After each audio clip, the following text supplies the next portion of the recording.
Europe 1, 16h-18h. On marche sur la tête. Cyril Hanouna. Il est 16h12 sur Europe 1, on est bien sûr en direct avec toute l'équipe, c'est On marche sur la tête, et on marche sur la tête encore aujourd'hui. Donc le fils d'Oussama Ben Laden, Omar Ben Laden, veut faire appel de sa sanction. Alors, est-ce qu'il y en a qui peuvent le comprendre ou pas du tout, Olivier d'Artigol? Non mais franchement. Non, je peux non. Bah, ouais, non. Monsieur Retailleau, peut-être d'autres choses à faire. Oui, d'accord, mais voilà, non, c'est non. Non. C'est non, très bien, merci. Très bien, merci. On a Thomas qui est avec nous. Ça n'allait pas, là. Non, mais c'est très bien, merci, c'est non, mais j'aime bien votre réponse, elle est simple, elle est claire, merci. Il y a Thomas qui est avec nous, Thomas qui est dans l'immobilier, qui habite en Seine-et-Marne. Salut Thomas. Salut Cyril, bonjour à toute l'équipe. Merci d'être avec nous, Thomas. Alors vous disiez tout à l'heure que c'était purement scandaleux, qui se trouve en France déjà. C'est un véritable scandale. Alors je sais pas ce qu'en pense l'équipe, mais de laisser rentrer un tel personnage sur le territoire français. Maintenant, il est frappé d'une OQTF et il veut faire appel. Attendez, on marche vraiment sur la tête dans ce pays. Moi, je comprends pas quoi. Moi non je plus. comprends pas comment on va continuer à se moquer des Français comme ça. C'est incroyable. Mais excusez-moi, moi j'ai une question à poser à l'équipe autour de la table. Il y a que nous qui sommes pris pour des cons comme ça, ou c'est le monde entier? Non, mais c'est juste pour savoir, parce que quand on est sur Europe 1, on dit les choses. Il est 16h14. J'ai l'impression, en faisant des émissions à la radio, à la télé, que on nous prend vraiment pour des jambons. Excusez-moi, sur beaucoup de sujets. On est les seuls, ou on est les champions du monde là-dessus, ou bien il y en a d'autres. Même, excusez-moi, au niveau de l'Europe. On va en parler dans un instant aussi, d'Ursula von der Leyen, mais c'est vrai qu'on a l'impression que on est quand même les dindons de la farce de l'Europe. Excusez-moi de vous dire ça. Voilà, je mets à part l'affaire de Ben Laden, parce que je parle du fait qu'on nous prend vraiment pour des jambons. J'ai vraiment l'impression qu'on est les dindons de la farce de l'Europe. Je sais pas, je me trompe ou bien... Ça dépend des sujets. Sur beaucoup de sujets, sur l'agriculture.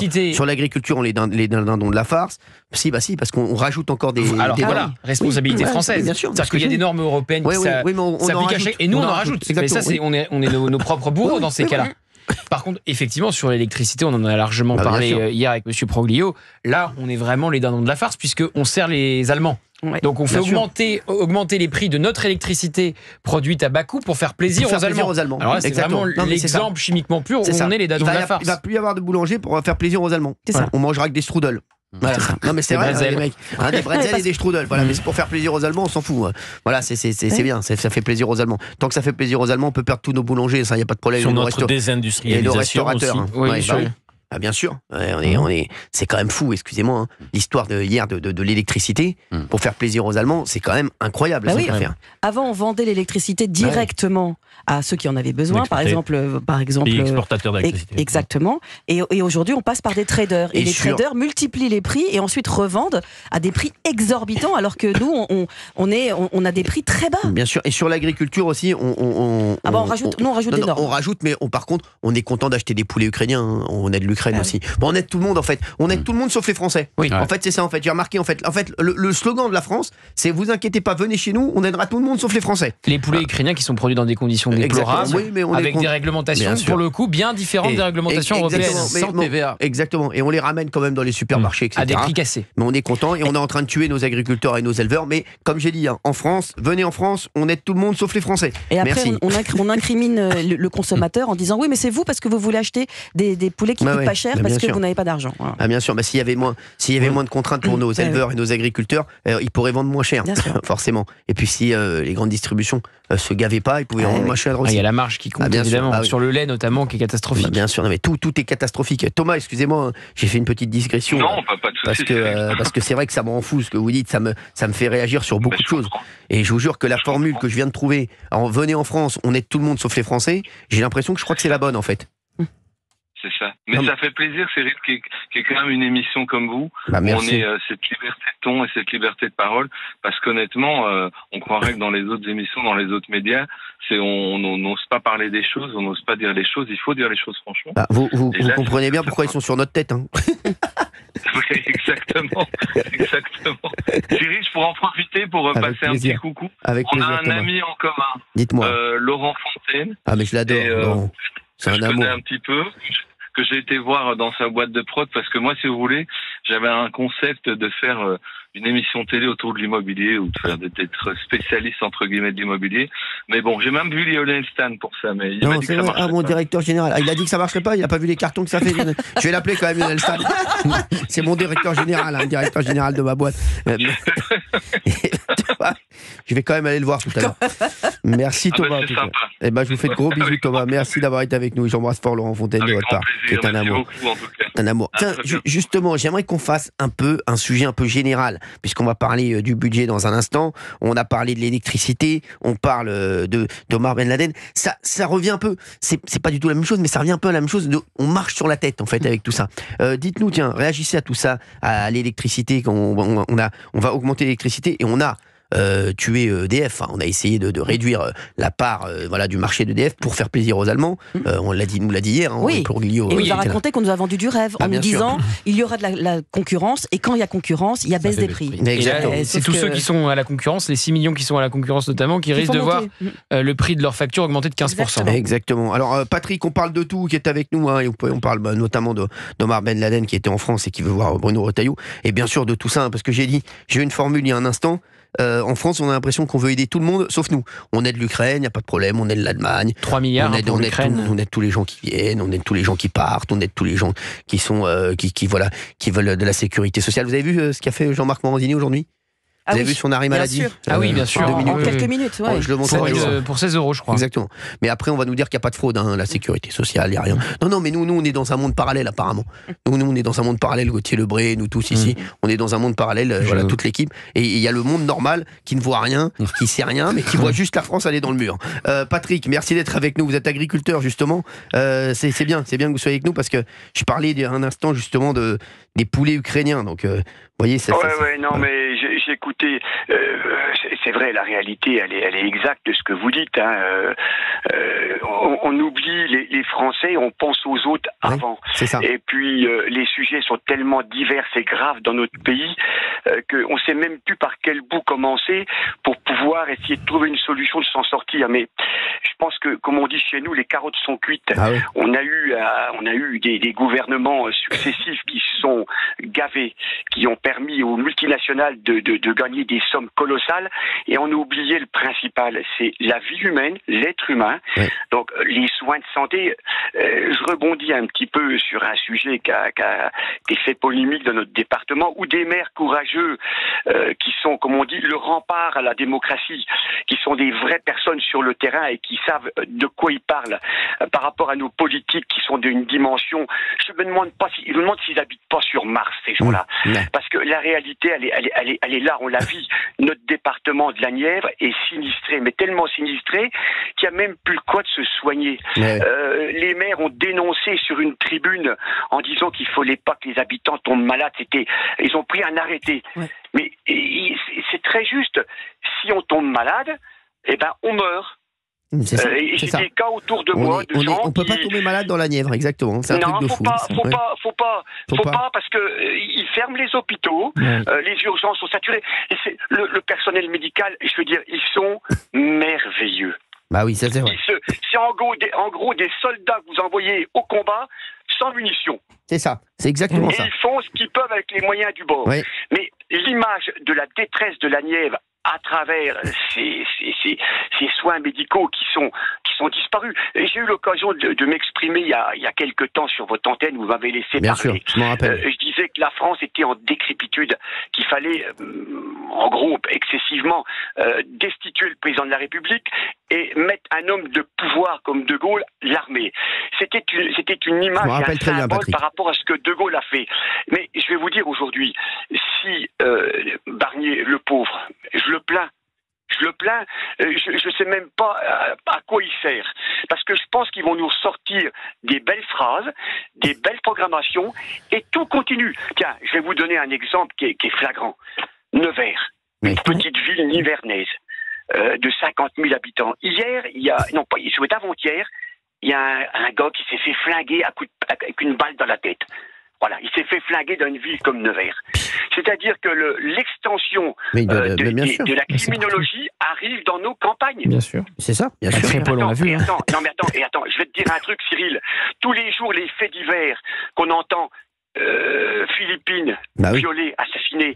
Non mais attends, et vous croyez que ça va se passer comme ça? Moi, je vais vous dire. Vous avez les Français des villes, mais vous avez les Français des campagnes. Moi, je vais te dire, j'ai 8 petits-enfants, j'ai 5 gamins, j'ai une femme. On touche un cheveu des miens. C'est moi qui va rendre la justice, parce que l'État n'est plus capable de faire face. L'État a baissé le pavillon.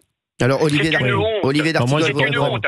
Et demain, si on touche un cheveu de mes enfants, c'est moi qui va buter Je le salopard. comprends votre ressentiment et votre colère, monsieur, par rapport à la situation générale et à la dégradation, mais il faut éviter de glisser vers cette idée de se faire. Non, je vous le dis, vers cette idée de se faire justice, parce que d'abord vous vous mettriez dans une situation infernale, voilà. Donc, et il faut bien évidemment se battre pour donner les moyens à notre police, donner les moyens à notre police judiciaire, notamment avoir des décisions de justice plus rapides et à la hauteur de ce qui s'est passé. Il faut continuer à penser que c'est réalisable, que la volonté politique peut le réaliser. Parce que sinon, on tombe dans une société où chacun va vouloir se faire la justice, et ça, c'est pas une société civilisée. Alors, Patrick, reste avec nous en ligne, on va rester avec vous dans un instant, on va rediscuter avec vous. Il y a Nicolas aussi qui nous appelle, appelez-nous. Le thème d'aujourd'hui, en fait, c'est vraiment, on marche sur la tête. Autre thème, on marche sur la tête. Vous avez vu ces 200 migrants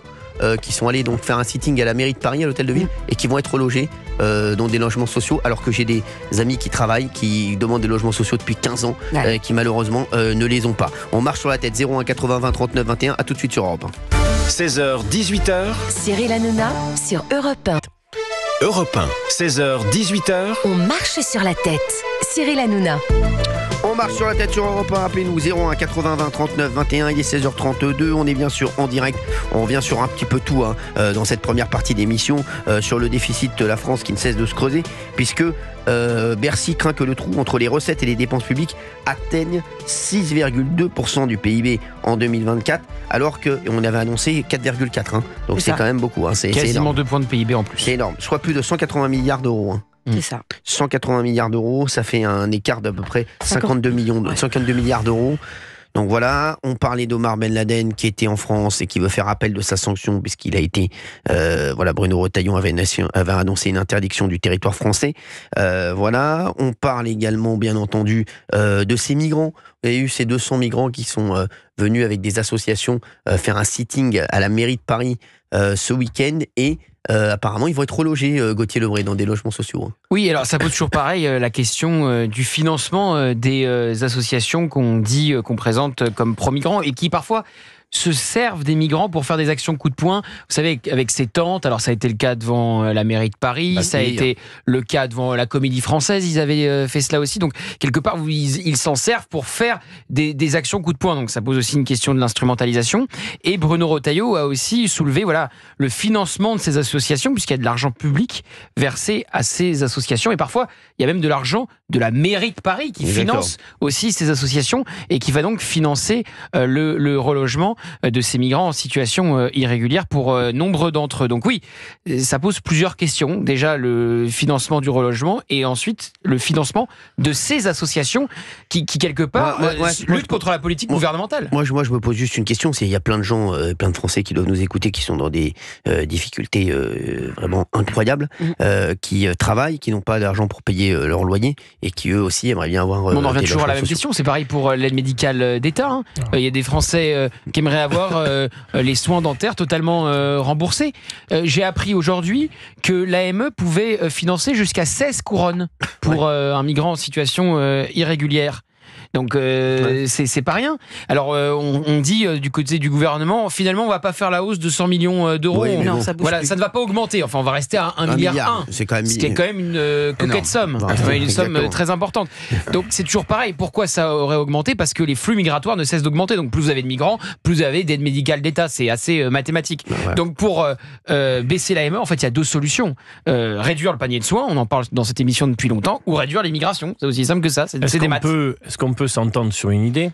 C'est-à-dire que il y a un déficit de logement social dans notre pays et c'est un drame. Il faut construire et livrer du logement social. Il faut d'ailleurs respecter la loi SRU. De nombreux maires préfèrent payer les pénalités plutôt que de construire du logement social, et tout en disant que pour des migrants, qui restent des personnes humaines, il faut du logement d'urgence, ce qui n'est pas la même catégorie de logement. Voilà. C'est-à-dire que si nous pensons que à tous nos problèmes, la réponse c'est regarder du côté du migrant, je trouve qu'il y a quelque chose qui dérape et qui ne correspond pas à notre pays. Bah oui, mais on va avoir des auditeurs, on va voir ce qu'ils en pensent de ce que vous dites aussi, Patrice d'Artigol. J'ai envie de vous appeler Patrice d'Artigol. Non, mais c'est intéressant de faire le distinguo. 80 20 39 21.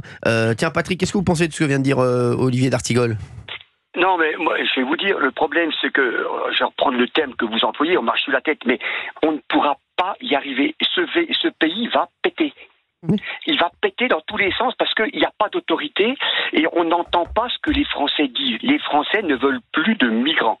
Les Français. Alors, je vais vous raconter une histoire en 30 secondes. Ah oui. Et j'ai eu un problème de santé et il a fallu que je m'aille me faire soigner à Clermont-Ferrand. À Clermont-Ferrand, j'ai été soigné par un pneumologue qui était libanais. Mais un brave homme. Un vrai médecin qui a passé ses examens pour réactualiser son diplôme français, mais qui est sous régime d'expulsation parce qu'on lui renouvelle son truc tous les 4-5 mois. Il demande à faire rentrer sa femme et son gamin pour être naturalisé français. On lui refuse. Et on fait rentrer des migrants qui servent à rien, m'excuserez de parler crûment, pour 99% des cas, qui viennent sucer le système social, que les Français ne peuvent même pas bénéficier, et on continue de leur dérouler le tapis rouge. C'est ce que le gouvernement aujourd'hui a fait en augmentant de 100 millions mais alors finalement ils vont plus l'augmenter, mais bon, il reste quand même 1 milliard. Hein. Ce pneumologue libanais, donc non mais attendez les gars, ils nous bassinent. Ils servent à rien ces gens-là. Il faut virer toute cette classe politique corrompue. Ces gens-là, il faut que de la communication. Macron, c'est un communicant. Nos hommes politiques, ce sont plus des hommes politiques qui ont, m'excusez du terme, des couilles dans le pantalon. Ils ont que du verbe. Ils parlent, ils font des projets. Vous savez, Macron, avec sa clique, ce sont des gens qui sont dans un monde imaginaire. Mais moi, je pense qu'il est peut-être pas si imaginaire que ça. Je pense que Macron, qui a bouffé une grande partie de l'argent que les Français n'ont plus, il l'a fait peut-être dans un but précis, de couler volontairement la France pour la ramener dans une espèce d'idéologie qui sont nous globaliser. Et je vais parler d'un autre sujet très brièvement, parce qu'il y a beaucoup de gens qui veulent passer, l'agriculture. Oui. L'agriculture. Ils n'ont encore rien fait, que des paroles. Oui, non, on ça, est en train de disparaître. Sur l'agriculture, je suis d'accord avec vous sur l'agriculture. Ils parlent et il n'y a rien. Il y a dans le budget qui a été présenté. C'est une situation gravissime. Écoutez-moi, les éleveurs sont dans une situation gravissime. Ils perdent leurs bêtes dans leurs fermes par la fameuse MHE. Et il n'y a rien, que des communicants. Et on le savait depuis 2 ans. Les céréaliers qui ont pris un à-coup terrible. Depuis 40 ans, on n'a jamais fait des rendements aussi négatifs. On continue de nous envoyer des notes comme si ne rien n'existait. Il faut payer les taxes foncières, il faut payer les impôts, il faut payer tout. Tout le monde fait comme si ne rien n'allait. Et je vais vous dire, ce pays va exploser socialement. Et il va exploser dans la violence. Si Barnier loupe son coup, ça sera la guerre civile. Merci Patrick. Et je peux vous dire une chose, c'est qu'ils vont nous faire fâcher, mais quand des Gaulois vont se fâcher, on va faire comme Charles Martel en 732.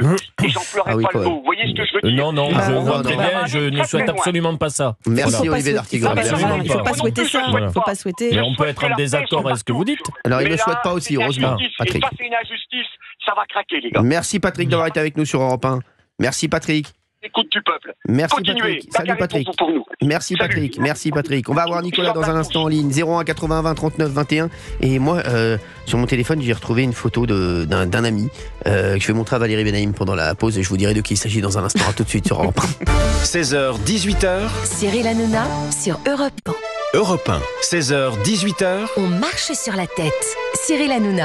Merci d'être avec nous, 16h41 sur Europe 1. Appelez-nous 01 80 20 39 21. On parle beaucoup de choses aujourd'hui. Et c'est vrai que franchement, c'est incroyable ce qui se passe actuellement.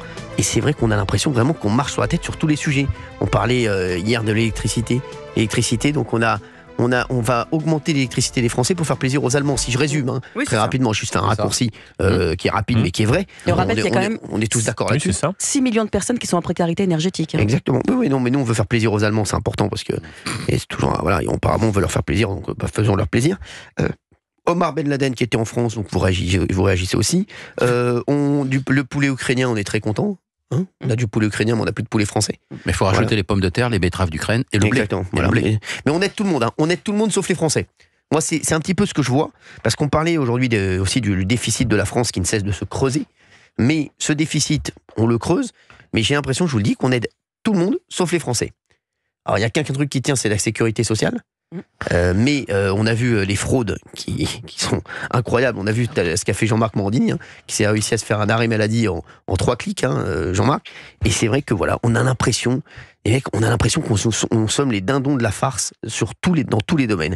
Vous savez, pardon Cyril, sur la fraude à la sécurité sociale, elle est estimée, parce que c'est théorique, puisque par définition on peut pas. Voilà, elle est quand même estimée à 13 milliards d'euros par an. Voilà. Les fraudes constatées et stoppées, elles représentent que 2,1 milliards d'euros. Mais vous imaginez. Non, mais tu sais que dans cette fraude, Valérie, il y a en effet les assurés sociaux, mais pour ne pas limiter, puisqu'il y a aussi tous les acteurs de certaines santé, des centres optiques, des centres dentaires, tous ceux qui vont vers des facturations, c'est aussi ces techniques-là qui creusent. Bien sûr, et qui ont été épinglés pour certains, des grands centres dentaires notamment. Il y a 67 millions de Français. Il y a aussi les acteurs de la santé. Il y a 67 millions de Français, il y a 72 millions de cartes vitales. Alors, je vous explique comment. Non, mais les mecs là, on parle sur Europe 1 tous les jours, on est très heureux d'être là. Vous me parlez de 13 milliards, vous me parlez de 1 milliard d'AME, vous me parlez de 3 milliards donnés à l'Ukraine la semaine dernière. On parle de...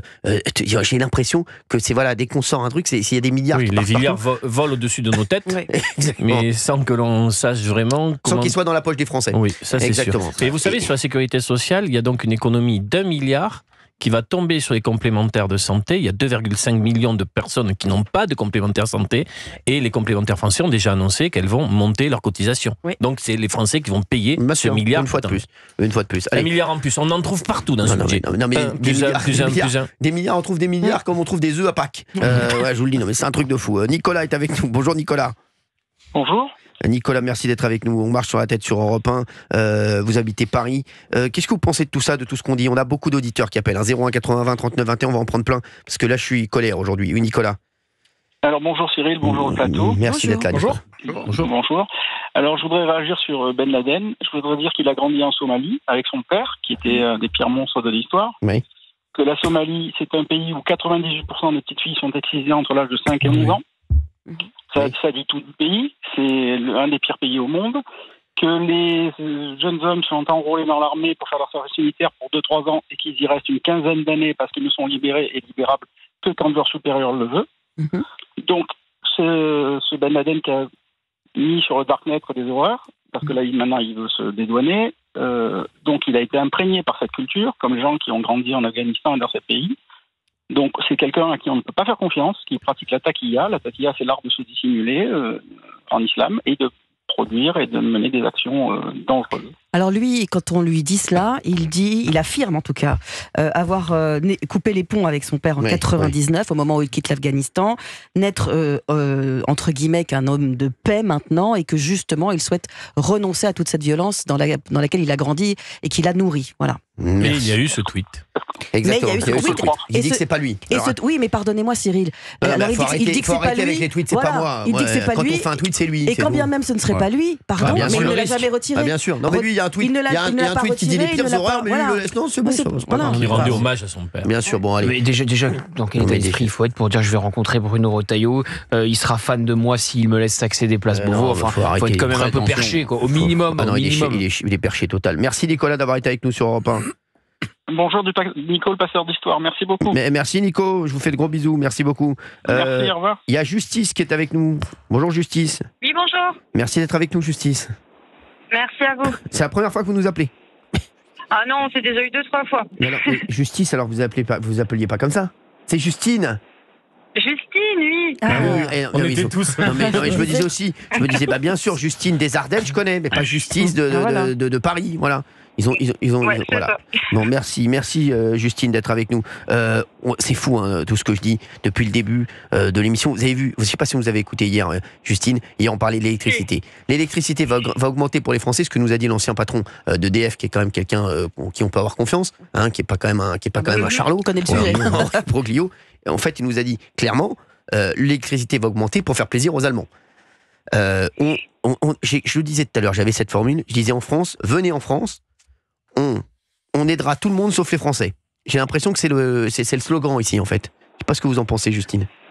Ah ben moi je suis tout à fait d'accord parce que j'ai vraiment l'impression à l'heure actuelle qu'on va balancer des milliards à tort et à travers alors que de toute façon on est en train de nous bassiner sur les économies que les Français doivent faire. Les Français doivent faire des économies, mais par contre ça dérange personne d'aller mettre de l'argent pour faire plaisir aux autres pays. Enfin, on s'est déjà eu au téléphone, je pense que on est artisan avec mon mari. Si je gérais l'entreprise comme Monsieur Macron gérait la France, je pense que non seulement mes salariés se mettraient en grève et puis démissionneraient, parce que c'est comme si moi je leur disais en tant que patron, j'ai mal géré, mais je vais vous demander non seulement de travailler plus pour rattraper mes bêtises, et en plus, je vais vous sucrer du salaire parce que je vais passer parmi vous, donner ce que vous pouvez pour sauver l'entreprise. En fait, c'est ça. Vous allez faire ça. Ouais, moi, je vais continuer à vivre normalement, comme j'ai toujours vécu. J'ai mal géré, mais j'en prends mon parti. Mais par contre, voilà, je vais pas reprendre un petit peu plus parce que bon, il faut quand même pas déconner. Mais je vais continuer à vivre comme ça. Mais vous travaillez plus et en plus, je vais vous payer un petit peu moins pour réparer les conneries que moi j'ai faites. C'est comme si je disais ça à mes salariés. Je suis pas sûre qu'ils seraient d'accord. C'est fou. Alors, il y a une commission d'enquête qui va être lancée. Absolument. C'est une demande d'Éric Ciotti, le patron maintenant de l'UDR, qui va avoir lieu avec Éric Coquerel aussi à LFI. Donc, on va avoir plusieurs parties dans cette commission d'enquête parce que vous le rappeliez. Donc, commission d'enquête qui va quoi ? Qui va disséquer le budget ? Bien sûr. Non, mais comprendre, est-ce qu'il y a eu dissimulation ? Puisque vous l'avez rappelé, en l'espace de quelques mois, on a eu 2 points de PIB de déficit en plus. Et il y a ce texto de Bruno Le Maire qui est actuellement à Paris, d'ailleurs, qui va être entendu par l'Assemblée nationale et qui devrait faire dans les heures qui viennent une sortie dans la presse pour s'expliquer parce qu'il a envoyé un texto au service public. La vérité finira par éclater. Donc, plus tard. Si il y a vérité qui doit éclater, ça veut dire qu'il y a eu mensonge. Parce que sinon, il n'y a pas de vérité à faire apparaître. Donc, c'est intéressant parce que pourquoi il y a eu dissimulation ? Certains disent parce qu'il y a eu les européennes et l'Élysée aurait demandé dans cette version-là, je mets tout au conditionnel, c'était pas le moment de faire sortir ce dérapage budgétaire à ce moment-là. Ça va être sans doute la théorie défendue par Bruno Le Maire. Un budget est construit sur des prévisions, notamment des prévisions de croissance et des prévisions de déficit. À l'automne 2023, la date est très importante, les services de Bercy disent ça ne va pas. On va vers un dérapage. Et là, normalement, c'est l'autorité politique qui doit réajuster ses prévisions pour que le budget soit sincère. Et donc là, Cyril, c'est la première fois, c'est totalement inédit, qu'il y a un tel dérapage qui coûte une blinde de plus de 50 milliards. Et il y a donc la commission des finances à l'Assemblée nationale qui peut se transformer en commission d'enquête pour auditionner toutes celles et ceux qui auront des choses à dire. Mais Gauthier l'a dit, il est vrai que ce SMS, cette phrase de Bruno Le Maire, la vérité apparaîtra plus tard. Là, c'est un peu rendez-vous au quai choral. Ça veut dire la responsabilité, elle était au-dessus de moi. Exactement. Je voulais peut-être un budget rectificatif, on me l'a pas accordé. Donc, vous allez voir, des choses vont sortir. C'est chaud quand même. C'est chaud. Très chaud. C'est totalement inédit. C'est chaud. Et il faut souligner d'ailleurs que cette assemblée qui ne s'entend sur rien. Vous, j'imite Patrick Sébastien, vous en foutez tous. Mais Naïm, elle est complètement à la ramasse. Non, mais sans rigoler. Elle a une dent en moins. J'avais reconnu. Non, mais ça, c'est chaud. Non, mais il faut souligner que cette assemblée qui ne s'entend sur rien s'entend là-dessus. C'est-à-dire que cette commission d'enquête, ils la veulent tous, à droite comme à gauche. Non, mais c'est chaud quand même, cette affaire. Alors, c'est la présidente de l'Assemblée nationale qui va décider. C'est qui ? La présidente de l'Assemblée nationale. À mon avis, elle est moins partante que les autres. Il y a quand même le gros bloc macroniste qui reste à l'Assemblée nationale, qui fait partie de la majorité relative de Michel Barnier, et qui n'a pas tellement envie qu'on fouille les raisons de cette explosion de la dette et du déficit. Vous savez, quand vous avez le totem caché dans le slip, vous n'avez pas envie qu'on aille vous le fouiller. Il y a Gabriel Attal qui a dit ça fait 50 ans que la France dépense plus que ce qu'elle gagne. Donc ça, c'est une façon de dire voilà, nous on a fait pareil que les autres. Rien de nouveau sous le soleil. Voilà. Mais il rajoute tout de même il y a eu ensuite des dépenses totalement justifiées, le quoi qu'il en coûte, le bouclier tarifaire.